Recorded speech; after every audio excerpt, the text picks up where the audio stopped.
You're watching the Oklahoma City Thunder Squad Show. I'm Tyler Jones, and on today's show, I'm going to tell you all about Jared McCain and why he is a fantastic pickup for the Oklahoma City Thunder.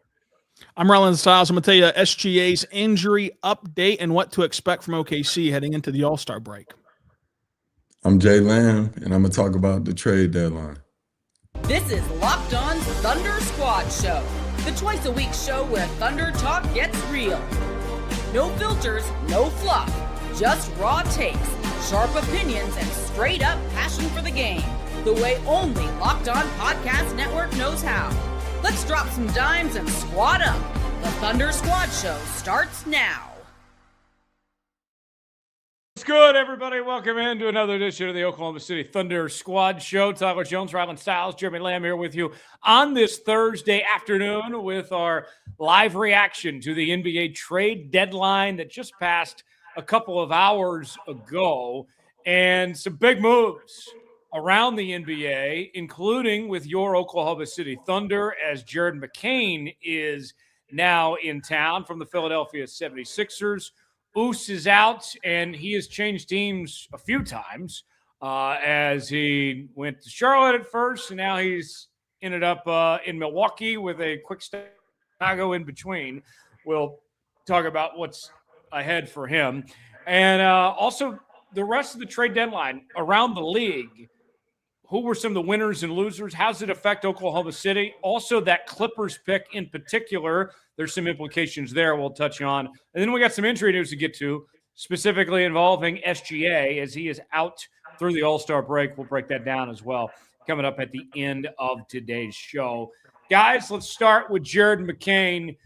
Comes over to Oklahoma City, and the trade details that we will bring you here. The Thunder give up a 2026 first-round pick. That's the Houston pick. And 3 future second-round picks to bring McCain in. He's been injured some, but when he's been on the floor, he's played at a high level. Last year as a rookie, averaged 15.3 points per game. This year his number's down to 6.6 points per game. But he's a player that we've discussed in the past that maybe it was a long shot, but certainly possible that Oklahoma City could bring him in. He had a very good run at Duke, a former McDonald's All-American. Jeremy, I'll start with you. Jared McCain, this dude's got a lot of talent. I think he's a natural fit for this Oklahoma City scheme. And looking for another scorer, another guy that can shoot from outside, McCain could be exactly what the Oklahoma City Thunder were looking for. Yeah, I mean, that's a great pickup. I was saying a couple weeks ago, I was like, we need another playmaker. So for him, he's a playmaker and he's a shot maker. I'm surprised that they was able to get him just because I feel like he had a lot of potential or whatever. So for him to be able to come to OKC and make his impact on the game is huge for OKC. And it just speaks to Sam Presti, who finds a way to get better and better and better. You know, he's not like satisfied. And so for him to come to the OKC, it's like it's a great pickup for them, and hopefully he'll fit in, just perfect. And I think he'll be a great pickup for the playoffs as well. Rylan, let's go with you. Jared McCain to Oklahoma City. What's your thoughts, your scouting report evaluation of what he offers for the Thunder here? He was someone that I really liked in the draft process. Clearly, OKC did as well to prioritize him in his second season and give away a first-round pick to get him. I think that he provides a great short-term and long-term solution for this Thunder team. If nothing else, he's the very best 15th man on any NBA roster right now, and that's how deep and talented this Thunder team is. But I think that he's immediately your best, if not your best, then your second best three-point shooter on this roster. What he can do off the catch, most importantly, how he can relocate in the half court, how he can curl off screens and get DHOs from iHeart, how he can pop a three in transition. You have a lot of guys in transition who like to get downhill. if they try to stop ball first and try to get basket first, you can have Jared McCain fly in and hit a three. That's something that not a lot of guys on this roster are very comfortable doing. And so I think that you look at it, he can really help the center half-court offense, which has been a sticking point for them. And whenever you analyze what's gone wrong this year, the injuries have been a problem for him. He's coming back from that knee injury that he suffered as a rookie. Then he had a thumb injury before the season began. And on top of like the loss of explosiveness after his knee injury that he's still trying to work back from, the other areas that he struggled this year have been things that the Thunder are not going to ask him to do. They're not going to ask him to create his own mid-range shot a ton. They have too many guys who already do that, that are better than him at it, and that that's not going to be part of his shot diet. What he's been really good at this year has been orchestrating the pick and roll. He does that at a 1.15 points per possession clip, which is a really good rating for him. And as a knockdown shooter, and he's still in the midst of this sophomore slump, shooting the lights out of the gym from beyond the arc. And that's what this team needs.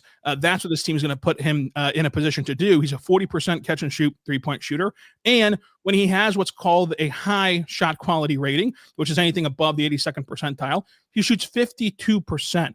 And Jeremy, you can see this team in their offense. Tyler, you see these open shots. They generate a ton of high quality shots, and they just need somebody to knock it down. And so when teams start to pack the paint against OKC's drivers and SGA in the mid-range and JW in the mid-range at the rim, this is a guy who can knock down shots. So that's all happening for them immediately in the short term. And in the long term, I really believe in his on-ball development as a secondary creator to help this offense out. And most importantly, though, what have we been talking about as being a big key throughout this last month when we've discussed the trade deadline?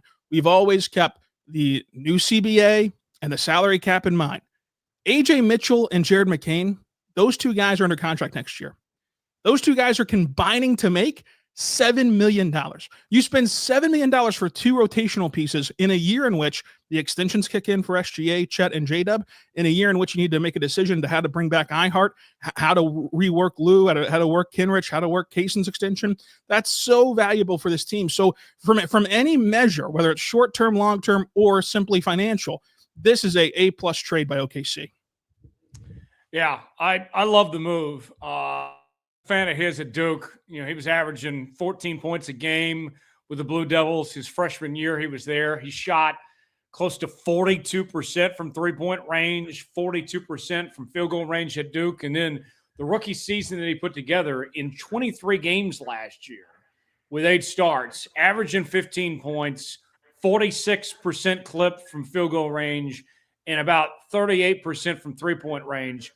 That's really solid for that rookie campaign. And I know that he's had this slump that he hasn't played like he did in his rookie season. But Jeremy, we've seen what the Thunder do. They are the best when it comes to developing, better than anyone else in the NBA.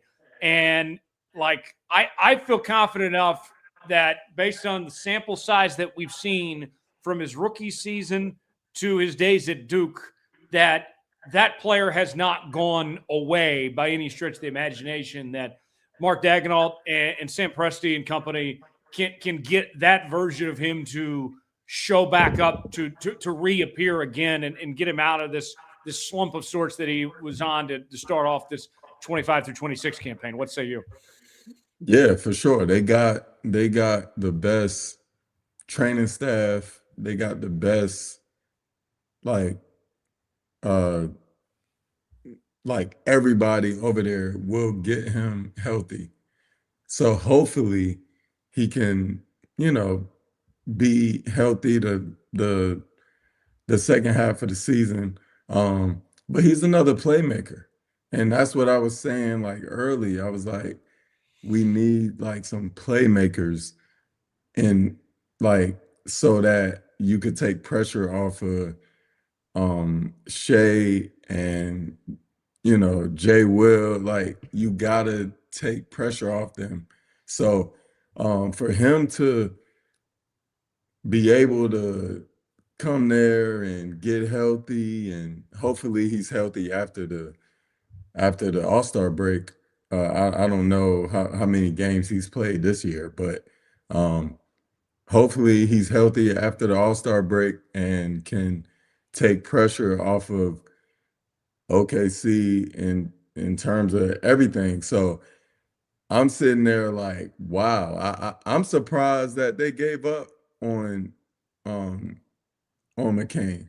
Like, there's no reason that they should have gave up on him, but OKC see something in him, and hopefully, he's a big part of the team, and he's a big part of moving forward. So, Jeremy, let me ask you this. When we were on the show on Tuesday, you were telling us that you believed that Oklahoma City still was a playmaker away from being where they needed to be. That you told us on this very show that right now, San Antonio, Denver, and Detroit could beat a healthy Oklahoma City team in a 7-game series. Now you add in Jared McCain, and with the other moves that were made around the league and such, how do you evaluate Oklahoma City now? Is Jared McCain enough? Is that what you were looking for Sam Presti to do with this Thunder team with the move? Was that sufficient enough in your eyes? Yeah, that was a big move, but I'm a little nervous about the younger guys and their development. But yeah, that's a huge part. Like, he's like you said, a 40% 3-point shooter. That's what they needed. They need some playmaking. They need somebody who can handle the ball.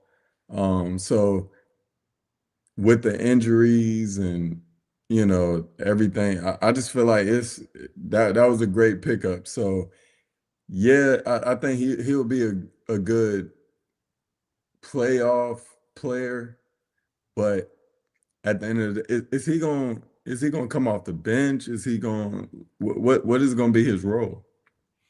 That's a good question, and I'll go to you, Rylan, on this. What do you think? What do you imagine? You mentioned earlier, Rylan, you believe he's the best 15th man in the league by far. What do you think his role is, and what do you think his ceiling is ultimately with this team?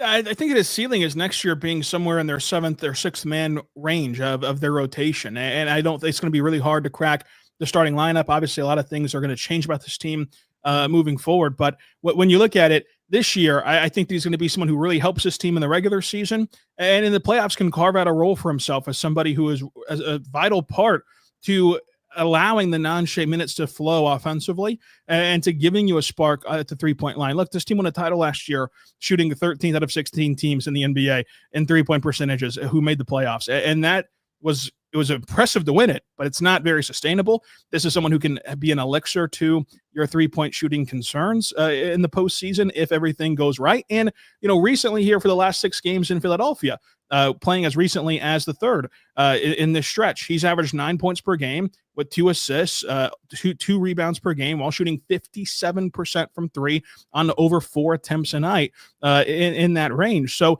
you look at it and you're really encouraged by what Jared McCain can do off the bench for this team. He is going to be a bench player, but look, at the end of the day, they only sacrificed of this roster Usman Dieng, who just could not crack this rotation for the Thunder and didn't have a chance to. At least you have a guy now, Jared McCain, who has a pathway to get into this rotation and to really help this team come playoff time. So I think that his role in the short term might be overstated a little bit, but he long-term will be a top-of-the-line kind of rotation guy. And even this year, with how valuable 3-point shooting is, he could creep his way into that 10th, 9th guy in the rotation. So it's going to be interesting to see how this plays out for McCain. And Rylan, let me follow up another thing with you here. With all the injuries that the Thunder have suffered, and we'll talk about SGA at the end of the show, there's a chance here for Jared McCain to prove himself and earn more of that playing time with guys out. Even if he's right now the 15th man on the bench, I would think that opportunity is going to come knocking, and if he's ready, then he'll get that chance to show what he's made of and prove if he deserves more minutes or not. Yeah. To be clear, he's replacing the Thunder's 15th man as Jared McCain. Jared McCain himself can climb that list very easily. I think that when you look at it, he's going to get the opportunity out of the gate, but also you have a coach who's going to give guys opportunity. He's going to play 12, 13 guys in a regular season game, even when they're healthy. And right now, they're not healthy with the J-Dub issue with his hamstring, with AJ Mitchell's status still up in the air, knowing that SGA is out through the All-Star break. So he's going to get an opportunity here to play. And I think that he can earn himself a priority slot in this rotation by the end of the season. And I also think that long-term, though, he will for sure in the next year and second year be a huge part of what OKC does. But right now, this is going to be a key stretch for him from now to the deadline and out of the deadline. Once you get kind of your bearings about you in a new city and a new organization, then you get that all-star week to really ingrain yourself into this system with more practices and with more opportunity to work with the coaching staff. Then coming out of the all-star break, he can really kind of hit his stride. But I really believe that Jared McCain can be a difference maker for OKC. More to come here on the Oklahoma City Thunder Squad Show. Oos is out. He's off to Milwaukee. He got moved around a lot in the last 24 hours. We'll catch up on that and what his future looks like after Oklahoma City. Plus, later, more trade deadline reaction. Some of the biggest moves across the NBA. How does it affect OKC? We'll touch on that as we roll along here on this Thursday live edition of the Oklahoma City Thunder Squad Show. Stay with us. Hiring isn't just about finding someone willing to take the job. It's about finding the right person with the right background who can actually help your business move forward. And if you want candidates who match what you're looking for, Indeed-sponsored jobs is the move.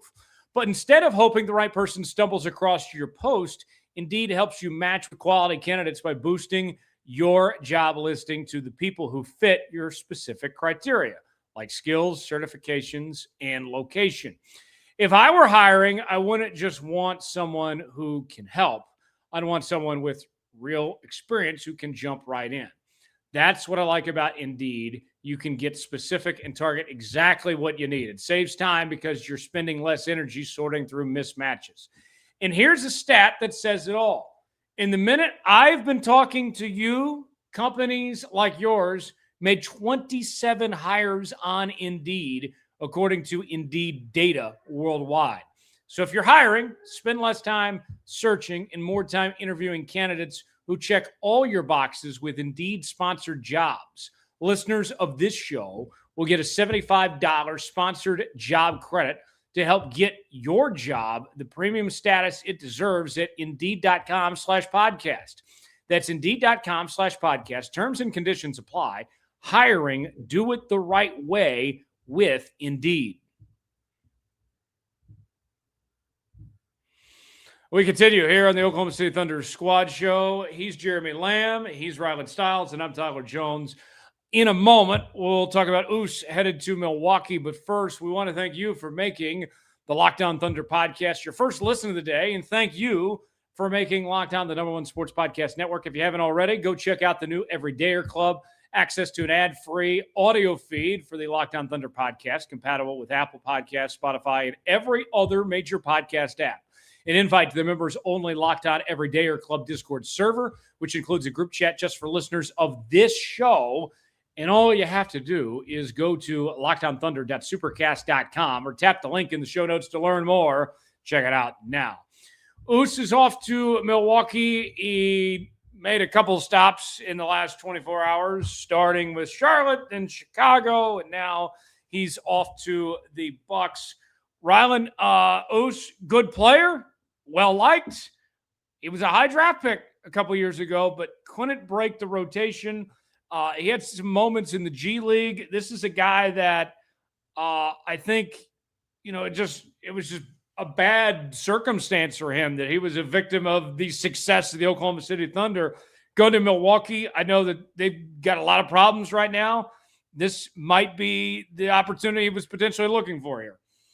Yeah, Milwaukee is a roster that is in flux, and they have a roster that is with some injuries with Giannis, who they kept past the deadline and did not move. So Oos has an opportunity here to try to show what he can do and to get some minutes. And those minutes were not going to be available in OKC. I think that he is an NBA level defender. The problem is you got to see him show more than just that and play with more offensive force. He was playing with a lot more offensive confidence in the spot minutes that he got in OKC to end his Thunder tenure, which hopefully can parlay into the start of his Bucks tenure.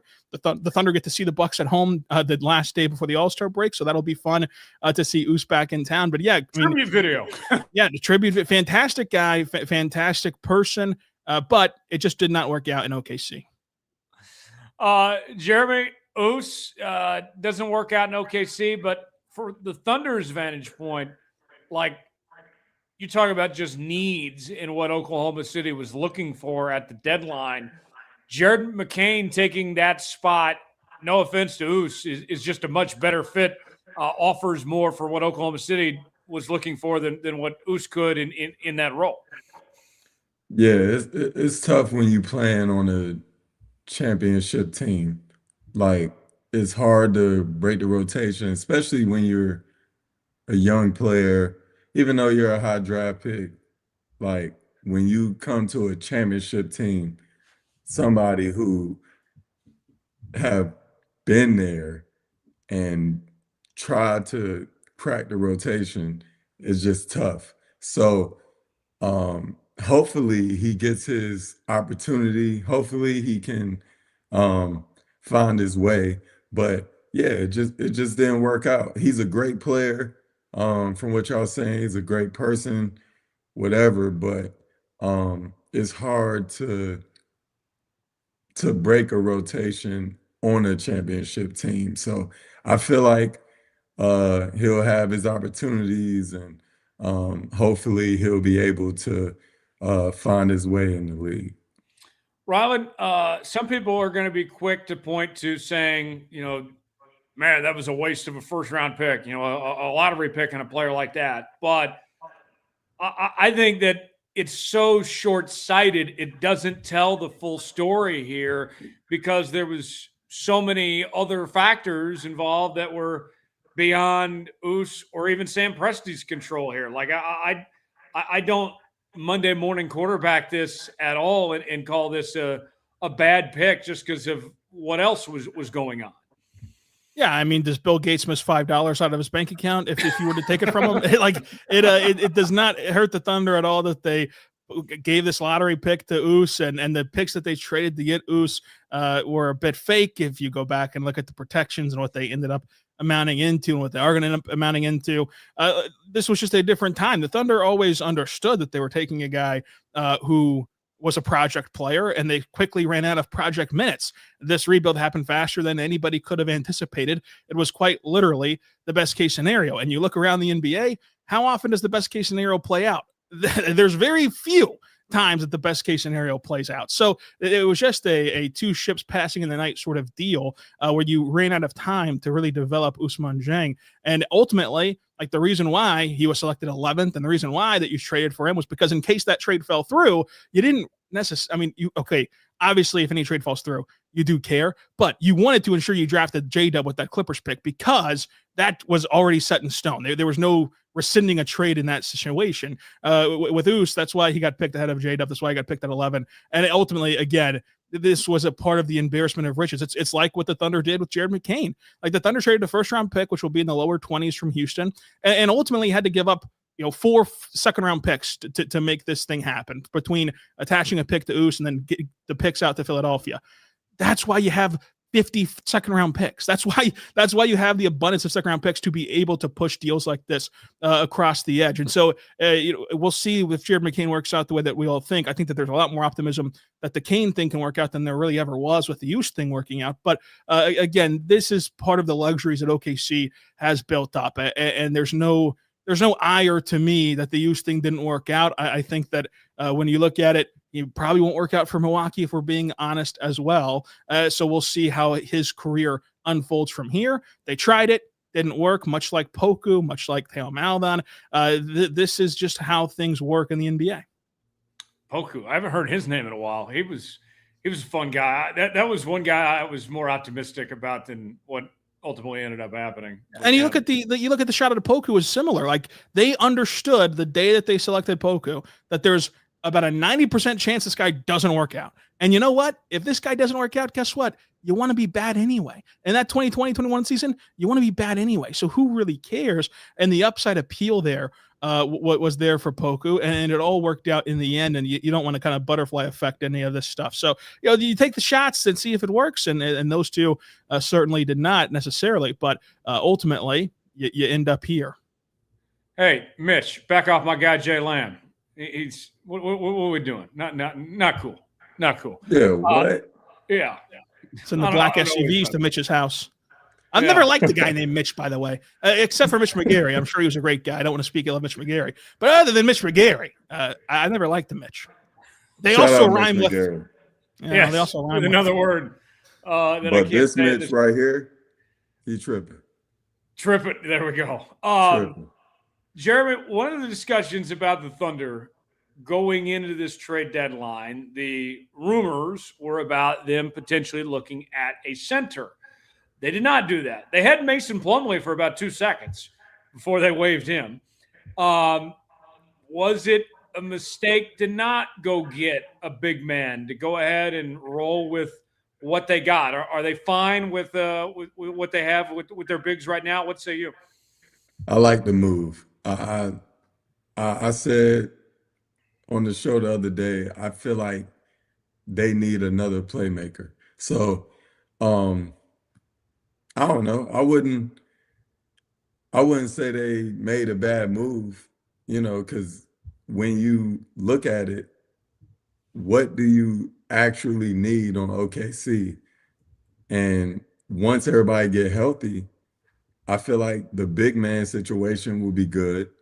And then they need a playmaker. So when they're at their best when they have 2 or 3 playmakers on the floor at one time. So once everybody get healthy, I think everything is going to work out, and everybody's going to fall in their role. Everybody's going to be good. Before any of y'all got excited about Mason Plumlee and maybe wondering why he was let go so quick, just in case you all are curious, Rylan, this is not the Mason Plumlee that played for the Charlotte Hornets a few years ago. He's been very much years removed from his former self. The Thunder, that was a typical Sam move of doing what he could to move money around. Yeah, it was bookkeeping. I mean, you had to clear up a roster spot to take on McCain. The Sixers didn't want Oos, and so you had to take McCain just as a single player with picks given up. So you had to find the roster spot anyhow, and this is why the context is important. I mean, unlike in the offseason, you have to execute a trade, you have to have the roster spot required to execute that trade. So you had to do the Oos trade first, get that out of the way to clear up a roster spot to get McCain in here. And you look around this Thunder roster, who else were you going to let go besides the Oos/Plumlee spot to get McCain in here? And listen, the big stuff to me, it's like we talked about on Tuesday, like we've talked about with Plumlee just now. Plumlee's the kind of a big that was out there to be had for this Thunder team. And if a Plumlee or a Kevin Love or a Nick Richards or a whoever steps onto the floor in the postseason, you're turning the TV off. The series is over. The season is over. This team needs to be healthy, and they need Chet Holmgren. They need Isaiah Hartenstein. They need Jay Will, and they need their small ball centers of Caruso, J-Dub, and Kenrich to be healthy. And if they are healthy, then you're not going to be thinking about Mason Plumlee. And if they aren't healthy, your season's over, whether you have Mason Plumlee or Kevin Love or you don't. And in the meantime, you've gotten an upgrade to not only this team in McCain, but an upgrade long-term with McCain. Yeah. Also, iHeart does not get traded. We told you on this show that wasn't going to happen despite the speculation that was out there. We've seen what he can do when he's healthy, when he plays at a high level, what he's capable of, his offensive game, his rebounding abilities there. Jeremy, we haven't seen much of it the last 2 years, but I just want to see more of this Chet and iHeart combination on the floor together. That still feels like their best basketball together. I feel is still yet to come. Yeah, the big is when you're agile, then you're able to play big to big, and they both can switch 1 through 5. They both can pass. So just having them being able to be on the floor, switch 1 through 5, make plays, finish at the rim is perfect. So yeah, they haven't been on the floor much together, but yeah, the best is yet to come. I mean, they just gonna be able to get better and better and better. And the more they be able to play, the more that they'll be able to find that chemistry, find, different players, whatever it is. So yeah, I think they can be great together. They just gotta get on the floor. Yeah. Yeah, I think you're right about that. More to come on the Thunder Squad Show. Let's go around the NBA with some more trade deadline reaction. Also, what's this all mean for Oklahoma City of what other teams did? Dive into all that. Also, we'll talk about the latest injury news involving SGA and among others in our final segment as we continue here on this Thursday live trade deadline reaction edition of the Thunder Squad Show.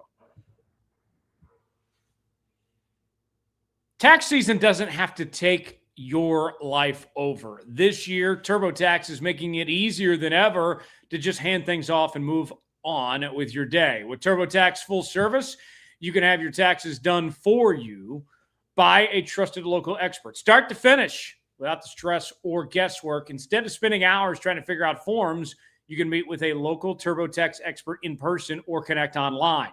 They handle everything from W-2s to self-employed forms and work to get you every deduction. You can upload your documents, go about your day, and get updates right in the TurboTax app. It's a huge time saver and gives real peace of mind knowing an expert is handling it. For a limited time, you can have your taxes done by a local TurboTax expert for just $150 all in. If a TurboTax expert didn't file for you last year, just file by February 28th. Taxes off your plate and get back to your life.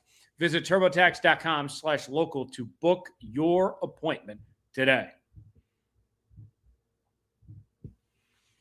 Welcome back to the Oklahoma City Thunder Squad Show. Jeremy Lamb, Rylan Stiles, Tyler Jones back here with you now, halfway home here on this trade deadline reaction show. And let's talk about some stuff going on around the NBA of some of the big moves. Rylan, let's begin with Los Angeles with the Clippers. They move on from James Harden. He's in Cleveland. Zubac is gone now. And for Oklahoma City, that's big news because of that Clippers pick. You looked at what the Clippers were doing. That was a team that was, contending for a playoff spot. Now it's hard to imagine that being the case, that they should be getting their rebuild going from this point, and that should only help the Thunder's chances with that Clippers pick of getting a high spot in this lottery here. I think both those trades were very good news for Oklahoma City. Yeah, both those trades were great news for OKC, and I think that they're also great news for the Clippers, but just going to have to take a step back to take a step forward. Where you look at James Harden, for as much as you can talk about his postseason shortcomings, there's no question that he's one of the best floor raisers in the regular season in the NBA, still to this day, really helping you win basketball games in the regular season. Missing that guy is going to be tough in and of itself. Then shipping off Zoo and just really hurting her front court is going to hurt you as well. Plus, while Kawhi's been healthy this year, whenever he's played, I think he's only missed like 13 games, which for Kawhi is really good. If you're going to fall out of the play-in, are you really going to keep playing Kawhi and you're really going to keep pushing Kawhi? So then you can almost like take Kawhi out of certain games down the stretch of this season for a team that is only right now one loss ahead in the loss column of being a bottom 8 team in the NBA and increasing their lottery odds for OKC to be able to jump up into that top 4. And I think that whenever you look at it, you also bring in a player in Darius Garland who is dealing with 2 separate turf toe injuries. And this is a small guard that needs his balance. And you could have seen some pressure on Garland to quickly return for a contending team. If I was the Clippers, I'm interested to see how they manage this, because if I was the Clippers, I would not rush Garland back. I'd be fine if I'm the Clippers of just not having Garland play at all this year, this season, and make this move for next year. And you kind of usher in Garland and Mathurin and whatever else you do this offseason together at the start of next season, especially considering that Zoo trade gets them an interesting Indiana pick, where Indiana keeps their pick unless the pick falls at picks 5 through 9. And right now, the Pacers have a top 3 odds for the number 1 overall pick. However, we have seen every year since the flattened lottery odds, these teams plummet down the standings because somebody jumps them. And so you could see a world in which the Clippers give the Thunder a top pick, but it actually helps the Clippers to see their own pick jump, because if their own pick jumps, that means that the Pacers pick falls, and the Pacers give the Clippers a top 5, top 6 pick in the 2026 NBA draft. So these trades were interesting. I think that getting that in particular protection on the Pacers pick might signal that the Clippers are pretty comfortable just doing what is right for the future, even if it means helping OKC in the short term. Jeremy, wait, real quick. Rylan, I got a question for you. Why do you think James wanted to? Why do you think he wanted to trade? From the understanding that there's been reported, it's just the simple fact of the Clippers do not want to extend him. And so he might as well go to a place that has a contending status in the East and can give him a better chance to win. And also, again, just from the reporting, seems to be more open to extending him this summer and giving him a contract. And the Clippers were not open at all to an extension, on top of the fact that even if he stayed in the Clippers, not only are you not guaranteed a contract, but you're not guaranteed a playoff spot. And if you do get to the playoffs, you're dating the Thunder in the first round, which is going to be an uphill battle in and of itself, and almost like making the playoffs in name only. The Thunder have swept their last 2 first-round opponents, whereas now you get to get out and go to Cleveland and a team that can truly win the Eastern Conference if this partnership with Donovan Mitchell works. So let me jump in here. Jeremy and I, we had a discussion on the weekly podcast I do, the Jones Report, before this show even launched back in the preseason. And I told Jeremy that I liked the Cavs to win the East, and he called me crazy. And now we see what the Cavs have done, bringing in James Harden. They also bring in Dennis Schroeder, another former Thunder guy, Emmanuel Miller, Keon Ellis. And, you know, I look at that situation with Cleveland, and the East, I feel, is wide open, Jeremy, that Detroit, you know, they have the best record. Boston's playing really well. The Knicks are solid. You know, the Cavs, I think, have a shot, but I feel like, you know, I don't blame them for going after James Harden and making this move. But at the same time, too, this is a guy that's quit on every single team he's played for. He's been one of the biggest choke artists we've ever seen in the NBA postseason before. You can't count on him in the big game. Like Cleveland, I don't blame them for being aggressive, but at the same time, too, like something tells me that Harden and Donovan Mitchell, something's likely to blow up there. What do you think about where the Cavs stack up in the East after these moves? Nah. I think it's a good move for Cleveland, but at the end of the day, they're not gonna win this year. It's either Boston or Detroit or New York. Like it's simple as that. They are the best teams in the East, and I don't know. I think Cleveland need a full year. You know, I think it's good for Cleveland that Donovan Mitchell can play off the ball now. They got a bigger guard. I think it was a good trade for Garland, because at the end of the day, Garland can't win in the playoffs. He's too small. It's just simple as that. So James, I feel like he can help the team, but nah, they not winning this year. Cade Cunningham is the best player in the East. Period. He's the best player because he can guard and he can score on you. So he the best player in the East, and Shai gonna have to deal with him for sure. Let's go back to the Western Conference. Rylan, one of the teams that caught my eye was the Utah Jazz. This is a team that's been rebuilding, and they bring in Lonzo Ball. You get Jaren Jackson in to the equation. They moved on from the rookie Walter Clayton, the Final Four's most outstanding player. Moved on from George Niang, former Iowa State legend, who's been with them for a while. Utah, I think they got a long ways to go, but Will Hardy and company, that I think that's a team, certainly not this year, but in the future is quietly building something there with that bunch. What do you think about what Utah did?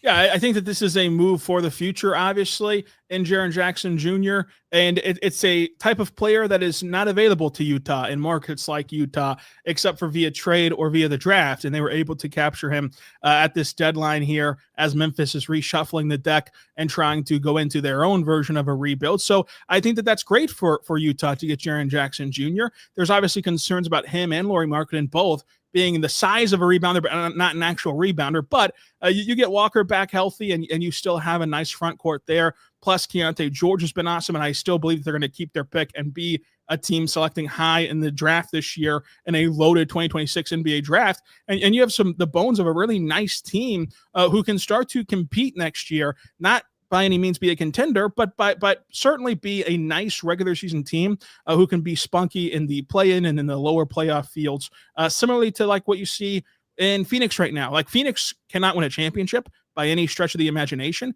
but you got to, as Jeremy would say, you got to deal with them every night that you play them. They're not making life easy on you when you lace them up against Phoenix any single night, and that's how Utah can be next year. But for this year, they're going to waive Lonzo Ball. I don't think that they're going to play Jaren Jackson Jr. a whole heck of a lot after he gets into town, and they're going to continue to protect this pick and preserve this pick, especially now that they've traded all these picks to Memphis. You got to keep this pick now, and they've done everything possible to tank and to lose games. They're 2-8 in their last 10 games after having some impressive wins earlier this year. I think that that's going to be still their priority for this year, but it is a really nice move for the future. Yeah, I think you're absolutely right about that. Now, let me ask you this, Jeremy. When you look at the trade deadline in the Western Conference, the biggest threats to the Thunder, if you will, when we talk teams like San Antonio, Denver, Houston, the Lakers, the upper echelon of the West, they all stayed pretty quiet for the most part, not making any big moves. Do you think those other contenders in the West are going to live to regret not making an aggressive move to try to step up their level with Oklahoma City? It's a lot of good teams in the West.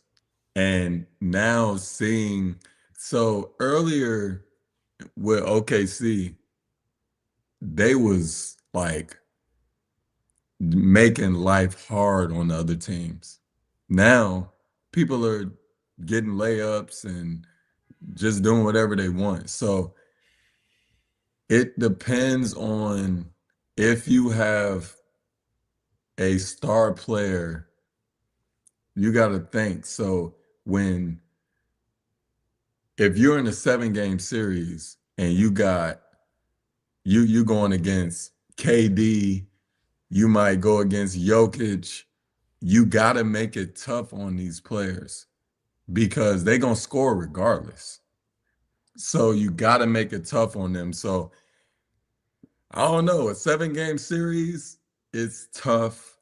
But I don't know, as long as they like get back to what they know, and that's defense, then they'll be good. But if people just keep scoring on them and, just doing whatever they want, then it's going to be tough. But nah, they'll be fine. No one made a big move because they felt like their team is good enough to beat them, the defending champs. So you gotta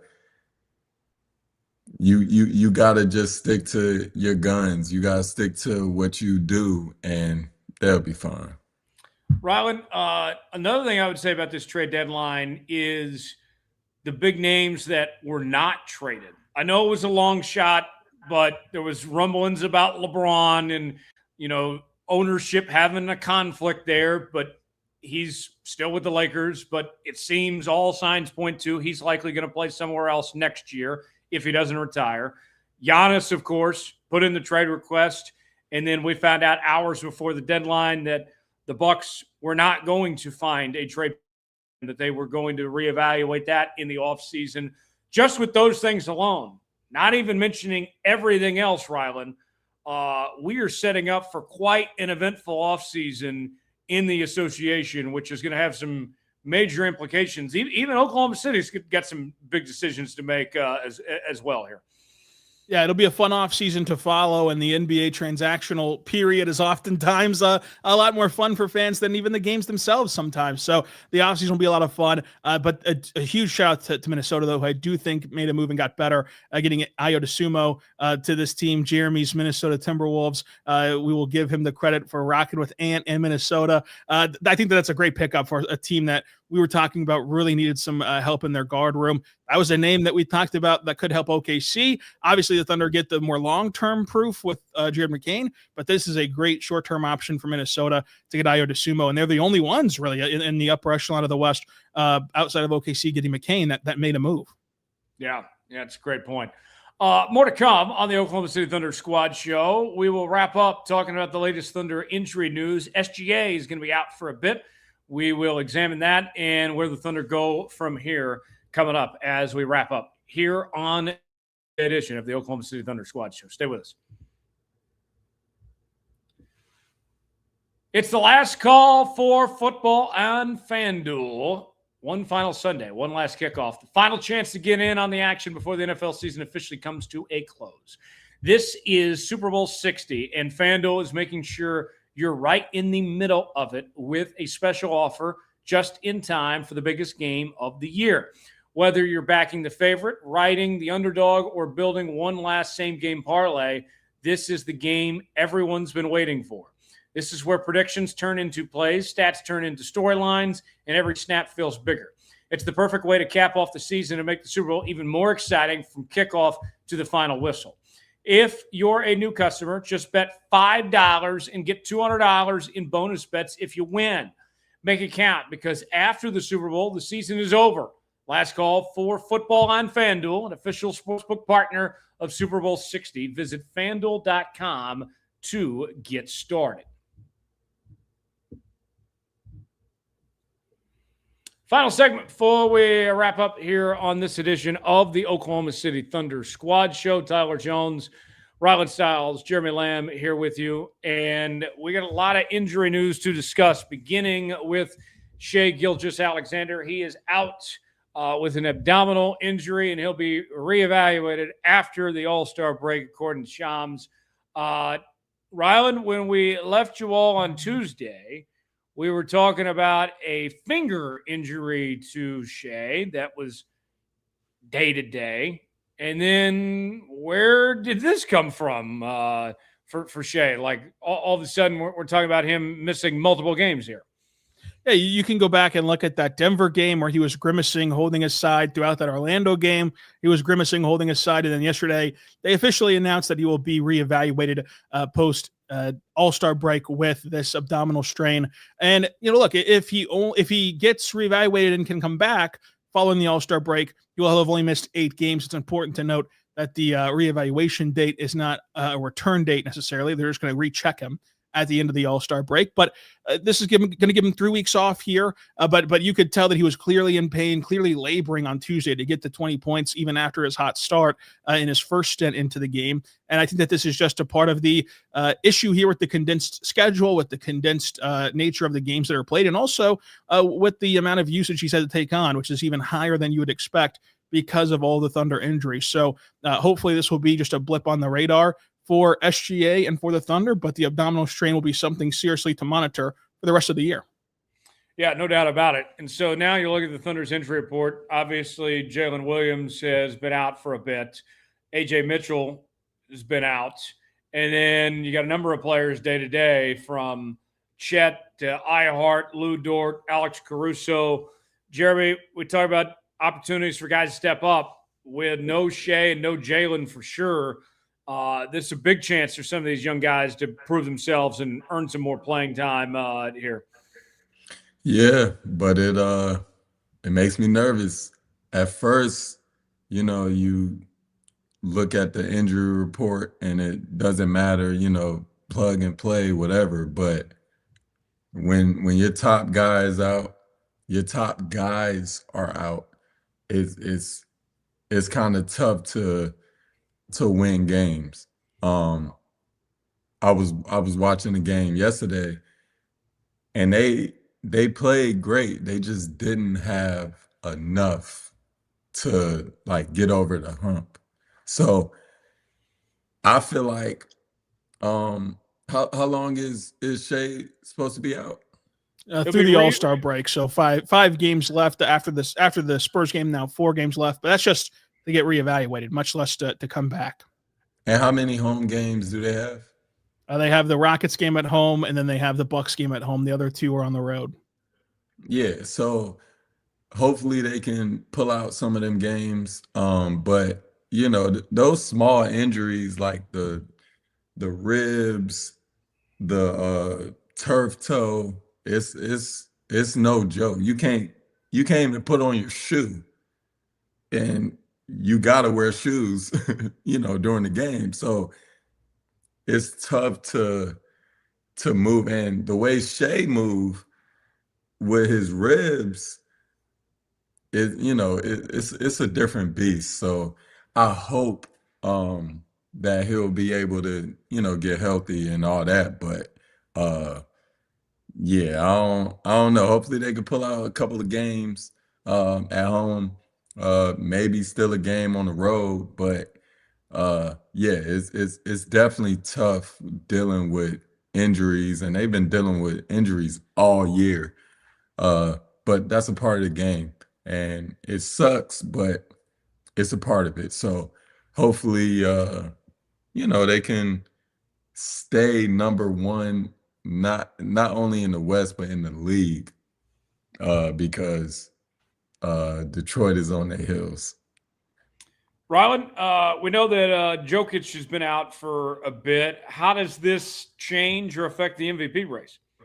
Yeah, I don't think that it does yet. I mean, Jokic was out for a much more significant amount of time than Shai, especially because his being out did not coincide with the All-Star break. So Shai is only going to miss in total 8 games. If he can come back for that Nets game out of the All-Star break, he will have in total missed 8 games, which is still a very low number and still less than Jokic ended up missing for his massive injury that he suffered, the hyperextension of his knee. So we'll see if that comes to fruition. But so as of right now, it doesn't really change anything. And I think that the Thunder will be lucky to just win 1 game. You got to beat the Bucks, even though it's a back-to-back. It is at home. It's the last game before the All-Star break. You got to capitalize on playing the Bucks. But they'll be lucky if they can get a win against Houston or LA or Phoenix in the meantime. So you're only guaranteed one win. We could be at the All-Star break talking about this team only having a 1.5 game cushion on the West and having the Pistons having taken over the 1 seed, but that's just for the here and now. You look at last year, the Thunder are no strangers to battling an Eastern Conference team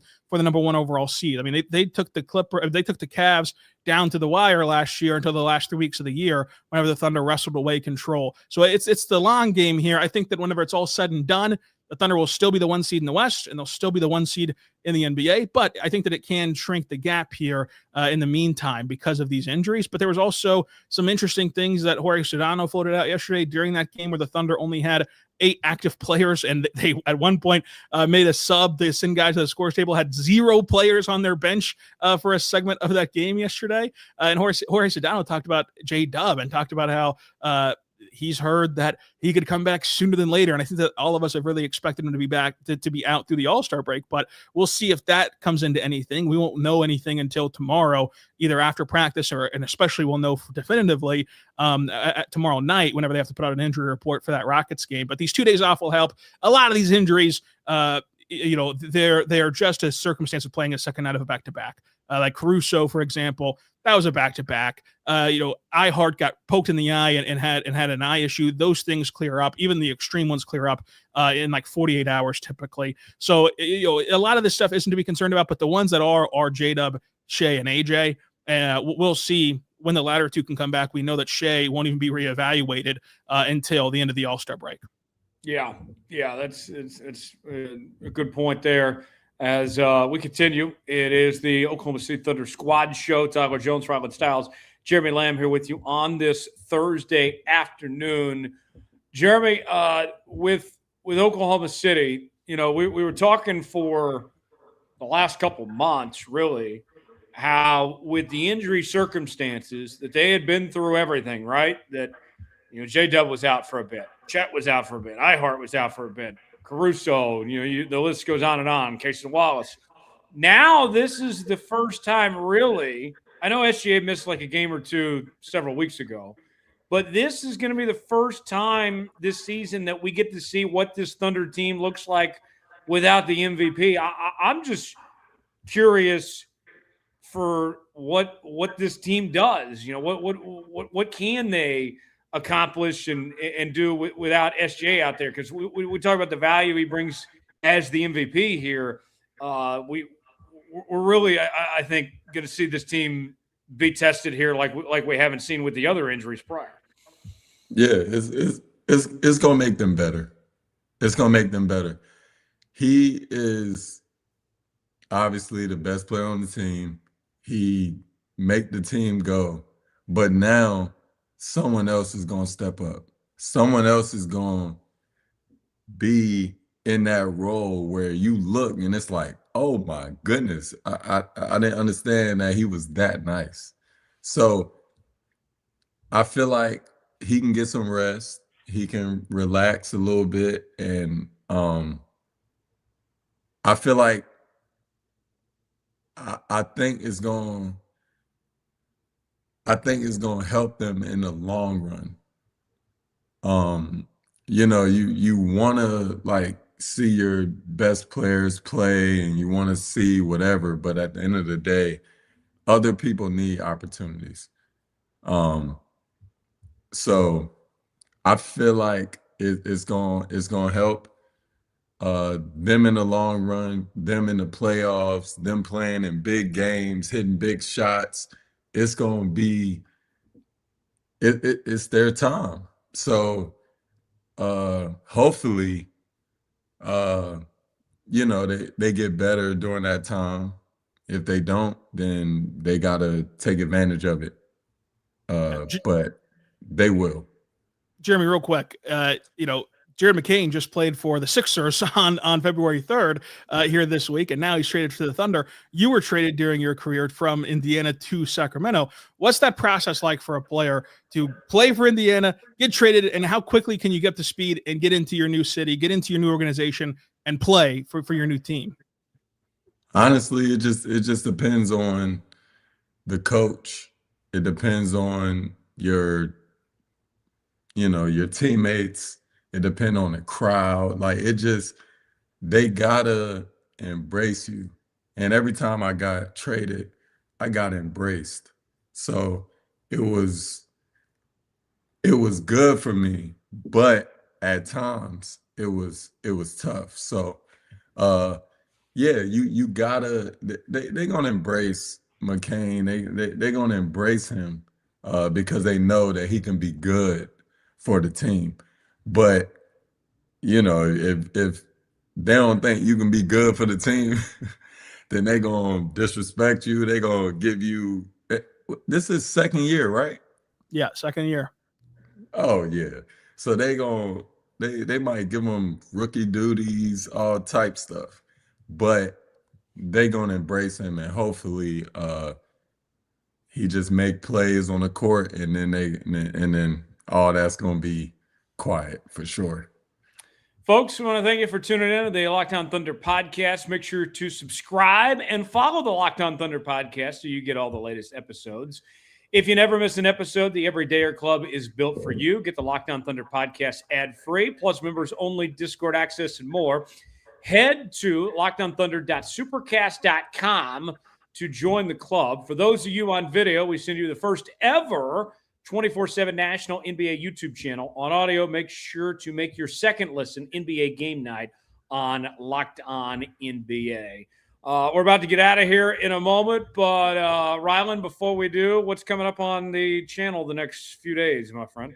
Yeah, so you're going to be able to see a final trade deadline wrap up with myself and Justin Martinez tomorrow morning of the Oklahoman. We have that locked and loaded for you. Also, of course, recapping this Rockets game, which might be Jared McCain's debut, and re-power ranking the entire NBA after the trade deadline, as some big contenders made moves, some did not. How does that shake up the entire NBA as it relates to OKC? Plus, we'll be right back here on Tuesday with another squad show, so it'll be a lot of fun.